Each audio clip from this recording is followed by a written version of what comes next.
So when you think of delusions of grandeur, what is your first thought?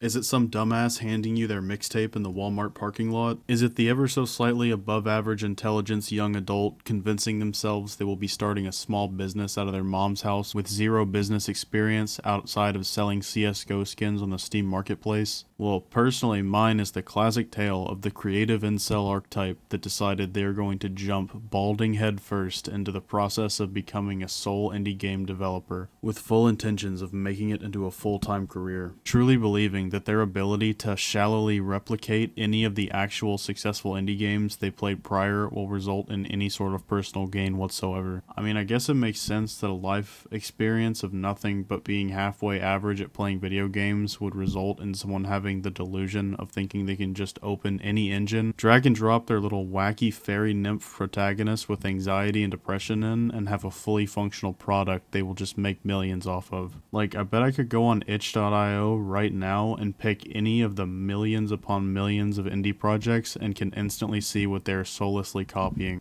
So this one's not even in English, but it does not matter. I cannot walk forward. That's immediately awesome. I'm gonna assume part of the existential plot is that the main character is so damaged by his childhood traumas he cannot stand to move forward and must only walk backwards as to not face his current situation. And it's totally not the 13-year-old kid who made this on his dad's work laptop skipped 80% of the YouTube tutorial. This is a fucking amazing soundtrack. This kid is just edging into the fucking mic. This is so fucking awesome. It's still going, and I still cannot move forward. Alright, I think it might be a good idea to go back to college, buddy.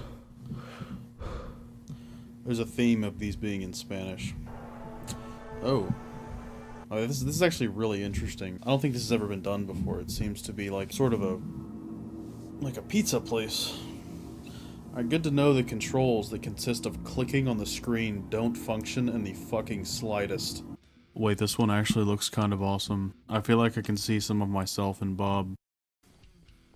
So, quick interjection. As I was editing this video, my internet browser started opening random tabs to Russian crypto scam websites, and it turns out Bob Saves the World was the culprit, so I'd suggest getting a VPN if you want to play. Which leads me to today's sponsor. Just kidding, I will be going into my shift at Walgreens tomorrow with a smile stretched across my fat ass face. But these dumbasses and their dopamine dazes have to have some sort of base for their little creative endeavors. And the only reason they have any sort of blueprint is because there are some 1 in a million success stories of sole indie game devs making it big and paying for the rest of their awesome lives with the creation of one wacky Earthbound-inspired indie RPG.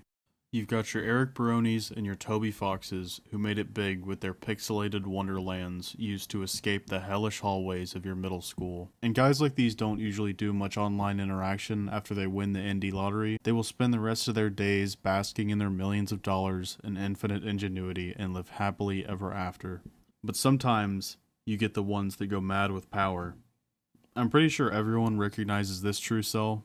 He made some anime game and then proceeded to go into a bunch of wacky hijinks by grooming kids and such, but I want to focus on the Jesus Christ of solo indie dev success stories. Notch. Notch is a good example of what happens when a lifelong loser randomly gets literal billions of dollars. After selling his portion of Minecraft to Microsoft, Notch promptly divorced his wife, packed his bags, and moved into the single most expensive home in the entirety of the United States of America, where he would throw massive house parties, purchase many prostitutes, and get the police called for noise complaints daily. My favorite part about the whole scenario is the home he purchased he actually obtained by winning a bidding war against Jay-Z and Beyonce. Like, take a second to picture that. Jay-Z and Beyonce are just walking around the mega mansion making their final arrangements for their purchase, and then this fat-ass, balding, fedora-wearing Swedish retard just emerges from the shadows and says some shit like, "Oh, are you two the personal housemates? I'm going to need my sheets cleaned every other night after the underage Armenian prostitute leaves." And Jay-Z would just say, "No, this is our mansion, we already plan on purchasing it." And then Notch would promptly fan out his Microsoft bans, saying, "Sorry, Brokebury, you'll have to get your EBT check before you get whopped like this."